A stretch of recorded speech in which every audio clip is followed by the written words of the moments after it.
Hello, everybody. Welcome back to our podcast series. Today, we're going to live up to what we talked about in our last session, which was that we're going to focus a bit more on patching. Last time we spoke, we had a little conversation about vulnerability management and about how to build a vulnerability management program. Check it out. Good video. A lot of good details for a small business getting started with a security program. Small or medium-sized business, really. Today, we're going to talk specifically about patching, which is a piece of the vulnerability management program. And I kind of feel like it might be the most important. Nah, I can't say that. I keep saying that about everything. I can't say that for everything. I'm Steve Pressman, the president and CTO of Alpine Cyber Solutions. And I'm Frank Urbanski, the vice president of security services here at Alpine Cyber. And let's get into it. So, Frank, let's be silly. Why do we patch?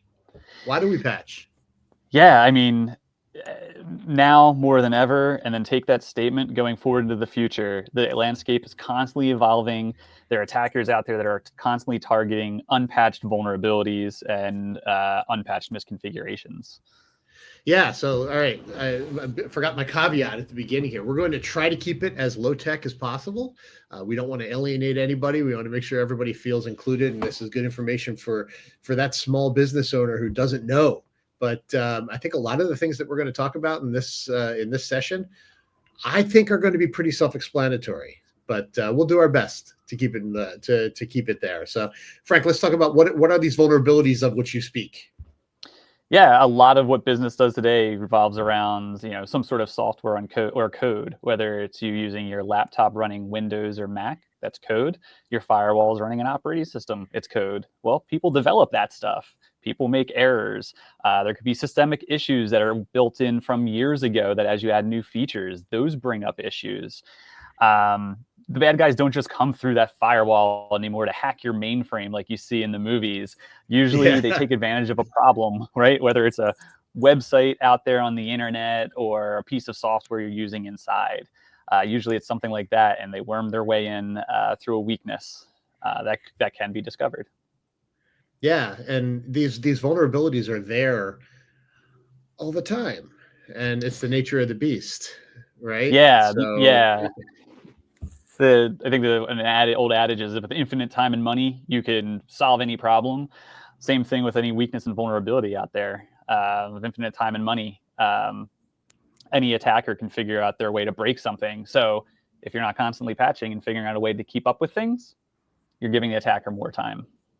Yeah, and the other part there is every month, if you believe in the Microsoft method, Microsoft patches their software the second Tuesday of every month. And because they have to communicate that these things exist, that these vulnerabilities exist, you could argue that they're creating a roadmap for the bad guy to come in and use those vulnerabilities. And it's an unfortunate side effect, but there's really no other way to communicate that these patches need to be applied than to say, this is the impact of those things if that you need to protect against. So essentially every month the bad guys get a new list of vulnerabilities that they can try to compromise for those people who aren't patching their stuff. And the message of this podcast is, don't be one of those people. Patch your stuff. So, all right. Now let's talk about prioritization. So we talked about it last week about prioritizing. How do you prioritize, Frank? Give us some knowledge here. Oh boy, it depends who you are and what you're doing. In reality, though, a lot of it will just come down to criticality. And criticality can be defined in many different ways. If you are looking at any sort of vulnerability news or patching news these days, you'll probably see the terms or acronyms CVSS or EPSS, and they are all basically they're just scores. They're just scores that are trying to tell you how bad something is. And when you're first getting started, when you're trying to build your program, just start with the most critical ones first.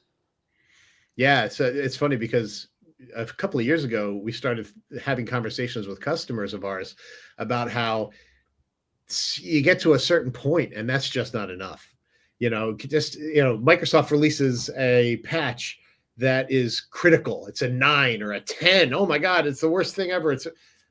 But maybe you're not running that software.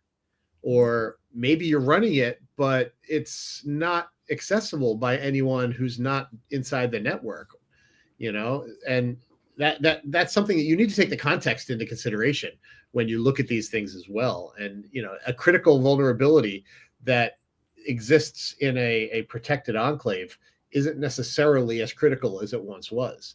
Now, that said, I don't want to say that you don't patch your internal vulnerabilities. You have to patch your internal vulnerabilities. You have to assume that somebody is in your network. You always have to assume it. It's like the Lion King. Hold up Simba. And everywhere the light touches is your domain. Well, guess what? That shady area where the elephant graveyard is, just because Mufasa can't see in there, doesn't mean that there's not bad stuff going down. All right. So you have to protect your whole domain, your whole environment from the bad things, even if you don't see them all the time.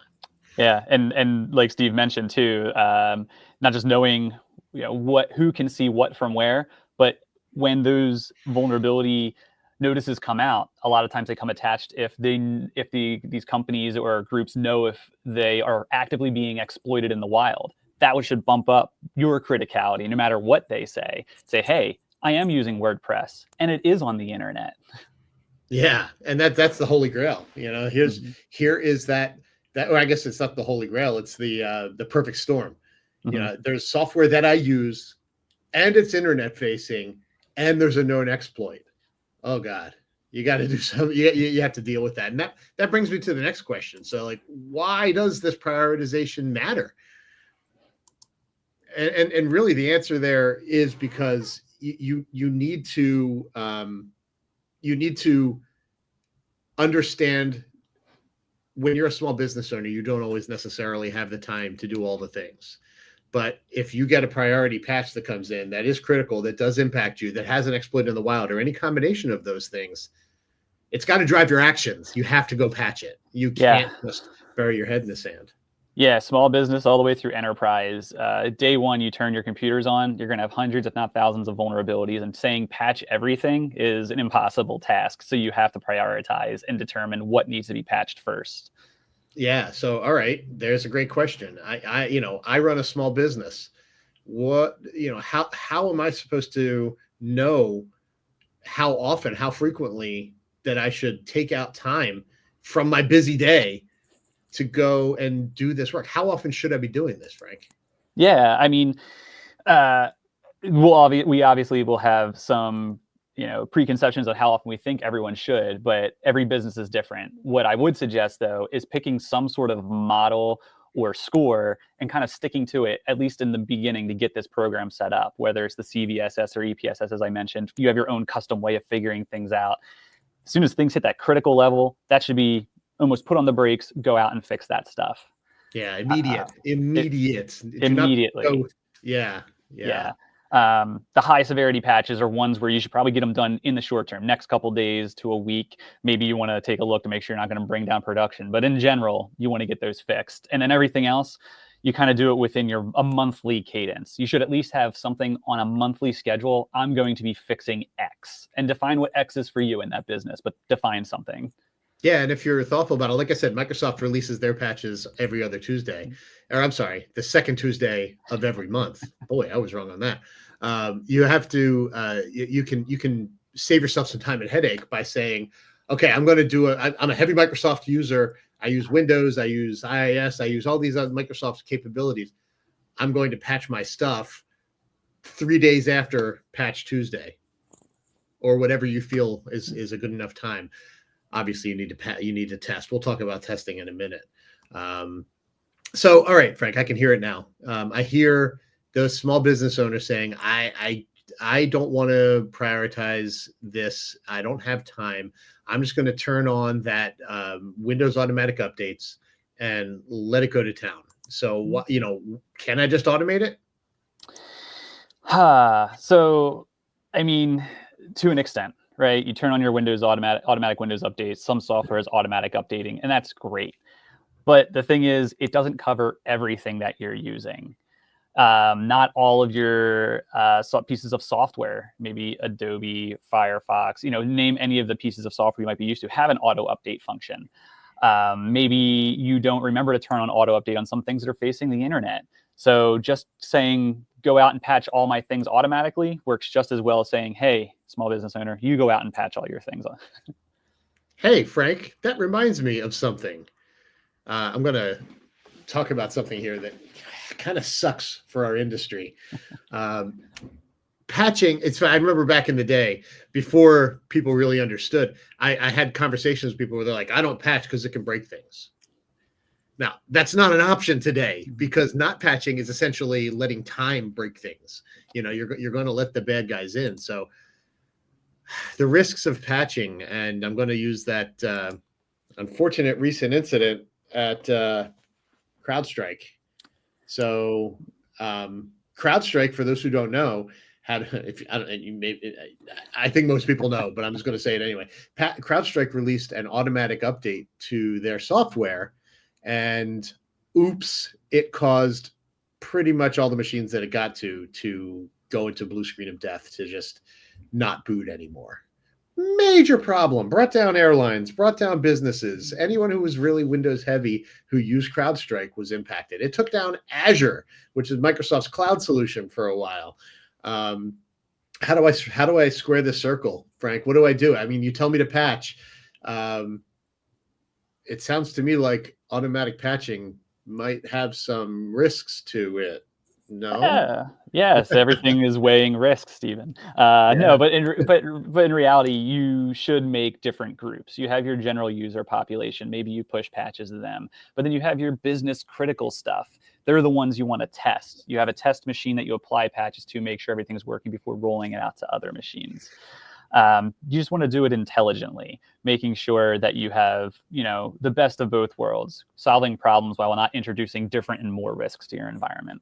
Sure. And then again, this all takes time. This all takes effort. This all takes knowledge. The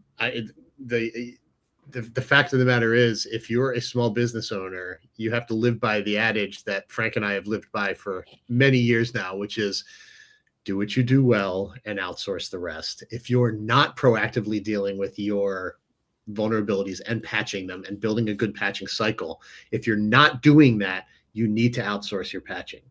I strongly recommend you pick a managed security service provider like Alpine Cyber, because we know how to do that prioritization. Too often we've seen regular IT MSPs, managed service providers, who do, they just turn on Windows Update, or they apply all patches without any thought.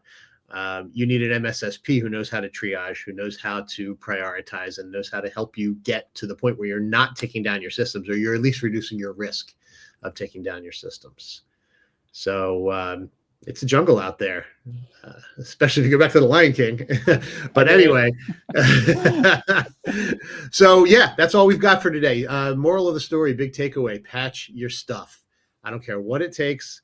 Patch your stuff. Do it all the time. Patch your network equipment. Patch your IoT. Patch your everything. If it can be patched, do the patches, because unpatched systems are how bad guys get in, and unpatched systems are how bad guys move around. So anything else, Frank? Any other kernels of wisdom? No, I think we covered the base layer. Awesome. All right, everybody. Thanks for your time. We'll talk to you more soon.